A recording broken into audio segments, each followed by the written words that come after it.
tema que eu apresento aqui, o título Niemeyer entre o Paço e a Bahia, intervenções urbano-arquitetônicas na Praça 15 de Novembro, no Rio de Janeiro. Eu coloquei a data de setembro, já imaginando que esse colóquio só aconteceria em setembro, né? Mas teve uma questão prévia. Não, bom, você estava listado bem para o exatamente. E aí eu puxei esse. Bom, mas é só uma questão. Bom, antes de iniciar a questão da grande intervenção imaginada no começo dos anos 90 pelo Oscar Niemeyer, né, eu vou fazer uma trajetória, né, que certamente vocês, sendo cariocas ou fluminenses, conhecem muito mais do que eu, sendo mineiro da cidade histórica de Ouro Preto. Bom, mas de qualquer maneira, é importante a gente ter em mente essas transformações urbanas até alcançarmos a grande metrópole, no sentido de Rio de Janeiro, uma cidade de bastante influência em relação ao nosso país. Mas essa paisagem, muito bem demonstrada pelo Gustavo Nunes Pereira, o Guta, né, todo mundo conhece essas imagens, apresenta um aspecto original em 1580, né? Simplesmente uma pequena construção e a própria paisagem natural de frente a essa Baía de Guanabara, totalmente paradisíaca. Uma imagem clássica realizada por Leandro Joaquim entre 1738 a 1798, né? A revista militar do Largo do Paço, identificando essa imagem tal qual como temos em mente como foi a Praça 15 em um largo período. A gente tem em mente essa imagem clássica que não se preservou, ela foi modificada essencialmente no final do século XIX, começo do século XX, até a grande metropolização dessa área urbana. Em sequência, o Largo do Paço, através de uma imagem mais conhecida do que do próprio Leonardo, que o próprio Leandro, a imagem do Debré, cerca de 1830, né? Anos antes do grande incêndio no Arco do Teles, na década de 90 do século XIX. Bom, essa sequência demonstra essa questão da evolução urbana, identificando, gente, camadas em relação a essa sociedade, naquele espaço urbano, muito próximo à ladeira de Misericórdia, né? Ou seja, a própria fundação da cidade. Então, camadas de arquiteturas e de evoluções em relação ao próprio urbanismo e sucessivos aterros, né? A invenção da cidade sobre a Baía de Guanabara, até alcançar, já na década de 1910, um grande paisagismo totalmente diferenciado em relação àquela praça seca, né, imaginada no século XVIII, começo do século XIX. A imagem que nós encontramos já nos anos 80, totalmente caótica, né, representada pelo Guta, foi também encontrada pelo Oscar Niemeyer em 1991, durante um passeio realizado com João Niemeyer, seu sobrinho, e Francisco Balbi, um engenheiro e também arquiteto que participou da Fundação Oscar Niemeyer. Então, o que a gente tem nessa imagem de 1990 é o caos absoluto, é o caos metropolitano, é a paisagem metropolitana impositiva através de edifícios que não possuem mais uma harmonia. Isso o próprio Oscar Niemeyer vai criticar através desse passeio, dizendo que a praça perdeu aquela harmonia arquitetônica, aquele gabarito, aquela característica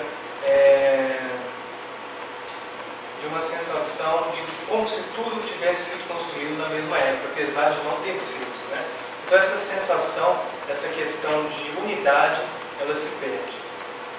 Bom, sobre esse projeto eu dividi em 3 tempos. O primeiro movimento, isso remetendo à própria analogia musical, eu coloquei como abertura e adágio. O segundo momento, allegro e andante. E o terceiro momento, o scherzo e grande finale.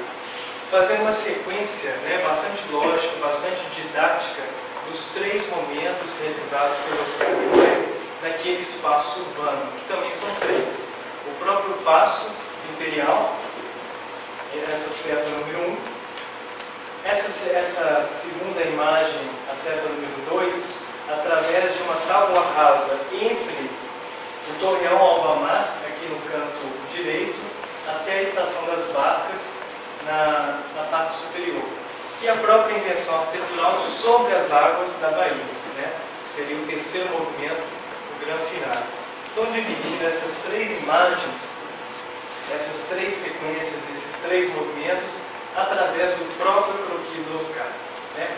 O primeiro caso, limitando-se entre a Igreja Nossa Senhora do Carmo até o elevado da via perimetral. O segundo movimento, a tábua rasa na estação das barcas, e o terceiro momento sobre as águas, inventando um novo aterro, uma nova prolongação dessa cidade.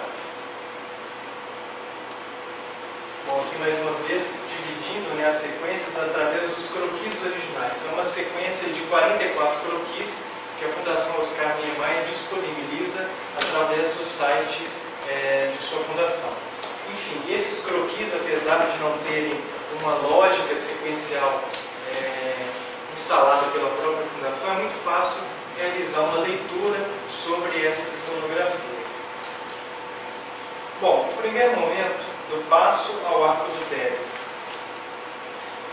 Essa imagem à esquerda apresenta um croquis muito rápido, né, sem sutileza no traço, identificando basicamente o caos que se encontrava a Praça 15, o antigo Largo do Paço, naquele momento, na década de 90, né, identificando a grande arborização, os edifícios lindeiros, né, mais originais, e a sobreposição de massas arquitetônicas do Arco do Teles. Identificação de edifícios proto-modernos, né, na extrema esquerda, até o arranha-céu Arco do Teles, totalmente polêmico pelo Francisco Bolonha e o Lúcio Costa, ainda na década de 50. A figura número 2 identifica o estado, de certa forma, que o próprio Niemeyer encontrou esse espaço urbano, limitado entre a via do elevado perimetral e a própria Praça 15. Bom, como é que ele começa o raciocínio projetual dele? É uma leitura pessoal, certamente, baseada no memorial justificativo e no conjunto de croquis. Mas é uma leitura possível, né? Qualquer um, sendo arquiteto, enfim, poderia fazer essa leitura. Primeiro ele coloca a imagem principal do conjunto religioso na perspectiva da praça, né? Identificando, inclusive, uma praça seca. Em sequência, né, na frente desses edifícios que se encontram aqui, os edifícios de intervenção do século XX, Niemeyer insere um conjunto de edificações de 3 a 5 pavimentos, elevadas sobre o pilotis, com um arco muito delgado, muito elegante, né, sobreposto por 3 a 5 pavimentos com aberturas simplificadas, né, simplesmente com sacadas entaladas, com guarda-corpo de ferro e cobertura em telha cerâmica do tipo colonial. E o acabamento dessas edificações, ele sugere a própria caiação, remetendo aos demais edifícios da própria praça. Então, esse antes e o depois, o Niemeyer sugere, inclusive, a retirada de todas as árvores da praça, demonstrando aquela qualidade estética da praça seca, original do espaço urbano. Querendo também, né, já de certa maneira bastante ingênuo, colocar o chafariz do Valentim e a igreja de Nossa Senhora do Carmo caiadas de branco. Peças essas originalmente de pedra, ele não compreende essa relação da própria tectônica, né, em relação a esse acabamento, e sugere a caiação completa daquela unidade para para apresentar uma nova estrutura, de certa forma, mais homogênea. Bom, essas questões, esse Oscar bastante raro, né, apresentado através dessas edificações aqui, no lado norte da praça, né, ele é reverberado de certa forma, em outros projetos e antecedido também de outros projetos através de composições bastante simplificadas. Eu coloquei alguns casos aqui, como a Casa de Francisco Peixoto, de 1941, um dos primeiros projetos do Oscar Niemeyer, feito em Cataguases, Minas Gerais, através de uma composição residencial bastante simplificada, com acabamentos muito mais próximos a Minas do que ao próprio movimento modernista, né, vindo de Le Corbusier. Uma segunda imagem também bastante interessante, a residência da família do arquiteto em Brasília, num terreno mais afastado, em 1960, ou seja, um antagonismo em relação a tudo que ele construiu, né, extremamente modernista, com uma composição totalmente relacionada à arquitetura colonial. A casa de José Aparecido de Oliveira, em Minas Gerais, em 1986, com uma composição extremamente modernista, né, sem a cobertura, enfim, mas com algumas características internamente, através de utilização de tabuado largo, ou externamente, pela composição do ritmo de cheios e vazios, através dessas esquadrias, dessas sacadas entaladas. A casa de Orestes Quercia, em Pedregulho, no interior de São Paulo também, identificando uma grande mansão, uma grande fazenda, né, com um telhado esparramado em 4 águas e aberturas simplificadas que remetem muito mais ao Lúcio Costa conhecido do que ao Niemeyer, né, totalmente internacionalizado. E por fim, uma outra imagem bastante interessante também, a casa de Sebastião Camargo, sem data específica através do site da Fundação, onde ele utiliza varandas entaladas ao resto do chão, né, coberturas em telhado cerâmico também, e aberturas diminutas das paredes caiadas, enfim, toda aquela composição também tradicional da arquitetura colonial que ele tanto elogiava. Bom, a questão da Praça Seca, o próprio Oscar Niemeyer define a importância do uso da Praça Seca nos momentos cívicos, né? Uma praça seca é muito diferente de uma praça simplesmente de recreação, de acordo com o próprio arquiteto. Isso pode ser compreendido na exemplificação da Praça Seca, da Praça dos Três Poderes, em Brasília, e das próprias analogias que o arquiteto fez ao longo de sua vida em diversos momentos sobre a Praça de São Marco, totalmente seca. O interessante da Praça de São Marco, que está à beira do Grande Canal, né, é que ela possui essa parte seca, voltada para o campanário, enfim, para a própria igreja, e a parte arbórea, voltada para uma parte frontal desse rio. De certa maneira, o que o Niemeyer propõe, né,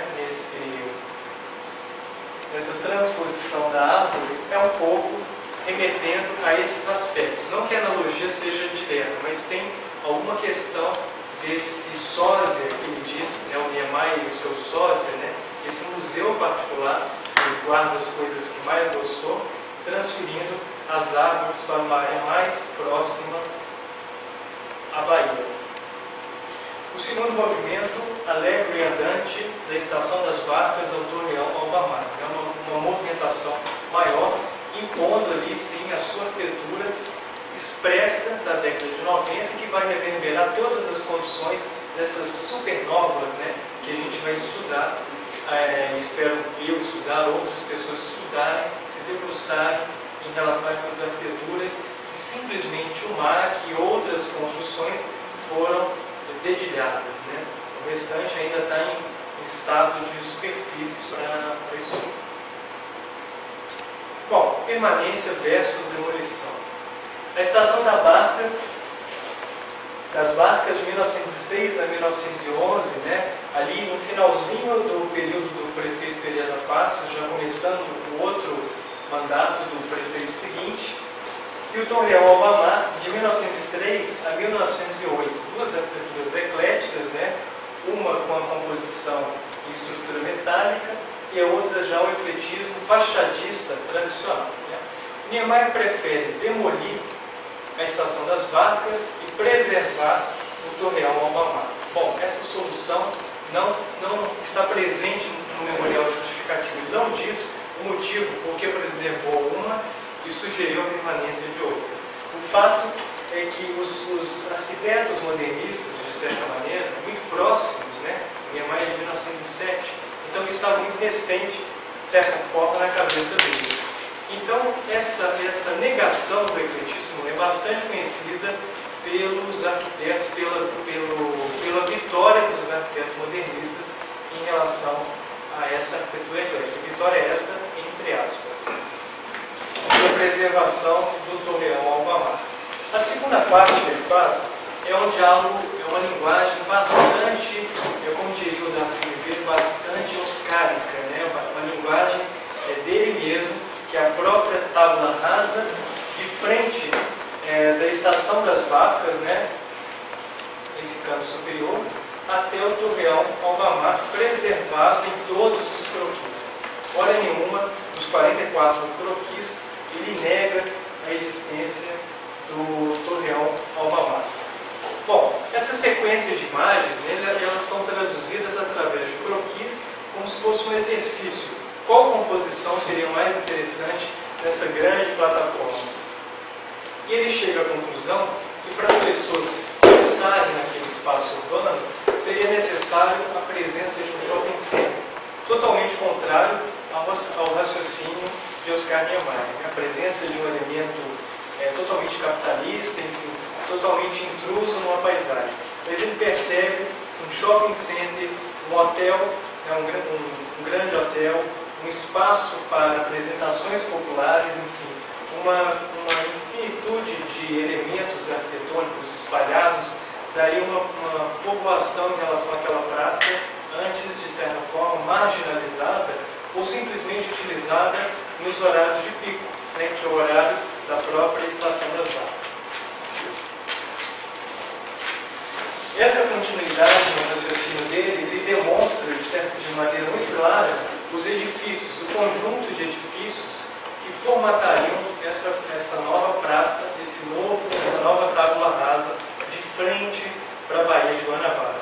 Por vezes, 8 edifícios, 9, 10, variando de acordo com o croquis. E também variando de acordo com a tipologia, a altimetria, enfim, os desejos que ele buscava em relação a esse exercício projetual que não lhe foi solicitado em momento algum. Aqui demonstrando essa transição da Praça Seca, imaginada por ele, os novos edifícios na Praça 15, de frente aos edifícios do Arco do Teles, criando uma rua atrás desses novos edifícios. A grande tábua rasa, com os edifícios à la Caminho Niemeyer, né, futuro Caminho Niemeyer em Niterói, ainda na década de 90. E, por fim, o terceiro movimento, que ele imagina já sobre as águas, esses 4 edifícios localizados nessa porção. Bom, aqui uma questão interessante, que as intervenções imaginadas nessa plataforma da Praça 15, comparadas com o primeiro croquis da década de 90 do Caminho Niemeyer, né? Um croquis este que não foi edificado, cada vez mais se reinventando e até hoje, de certa forma, paralisado, esperando uma aprovação final ou uma questão burocrática da prefeitura para edificar. Bom, interessante desse Caminho Niemeyer aparecendo neste momento da Praça 15, é que ele coloca em diversos momentos, diversas atitudes projetuais, uma dezena de edifícios que vão se cambiando ao longo dos anos, né? Até alcançar, já agora no final dos anos 2010, 2011, a absurda própria demolição do terminal, né, feito pelo Sérgio Magalhães. Assim, uma arquitetura super interessante, ele propõe simplesmente a derrubada, tal qual fez anos antes, através da imaginação projetual, na Estação das Barcas, na Praça 15. Bom, isso é somente uma comparação do fato que o que ele construiu, de certa maneira, ou está sendo construído, essa imaginação arquitetural, começou do outro lado da Bahia. Bom, sobre a Baía de Guanabara, os edifícios localizados sobre a água, ele encontra o engenheiro Bruno Contarini e o engenheiro Carlos Susequinde para saber se era possível edificar 2 ou 3 edifícios. A resposta do Susequinde para isso foi a seguinte: no Japão estão edificando uma cidade inteira. Por que você não vai poder construir 2 ou 3 edifícios sobre a Bahia? Então é isso que ele imagina. Primeiro, com bastante entusiasmo, né? Inclusive colocando uma torre extremamente verticalizada sobre a Bahia, né? Em sequência, mais com o pé no chão, literalmente com o pé no chão, outros edifícios, né? O que seria imaginado no final, com o grande teatro popular entre a praça e a própria Bahia, com a boca de cena, o palco, né? abrindo sobre as águas, refletindo, e a população, né? Em direção às barcas, podendo ver, de certa maneira, aquele movimento das águas, dos barcos e das apresentações. Essa grande invenção arquitetônica vai reverberar em outros projetos, né? O mais destacado, por exemplo, é o auditório Ibirapuera, em São Paulo, né? Onde ele coloca aquele pano vermelho descortinado para o grande parque. Bom, e por fim, o estudo original, né? Imaginado em algumas sequências, e o estudo mais detalhado, mais bem elaborado em relação a esse processo, esse ato projetual. O interessante, só para a gente finalizar, é que a questão de inserir uma arquitetura sobre as águas, essa imaginação de engenharia e de arquitetura, já estava nesse museu particular, como o próprio Niemeyer diz, desde a década de 60, com a mesquita de Argel, na Argélia, né, onde não foi edificado. Mas é um projeto que ele sempre gostou e sempre levou em suas palestras, enfim, difundindo isso. O Museu de Fortaleza, também o Museu do Mar, em 2003, graças a Deus não edificado, porque é um projeto, imaginem vocês, um prisma de vidro em plena Praia do Futuro, é uma questão extremamente antissocial, antiética e antisustentável, né? E por fim, o Museu de Arte Popular da Paraíba, em Campina Grande, em 2009, que ele não colocou a construção dentro do mar, né? Mas simplesmente um dos pandeiros em balanço. E foi a única realização dele nesse sentido, né? Emergindo alguma construção sobre as águas.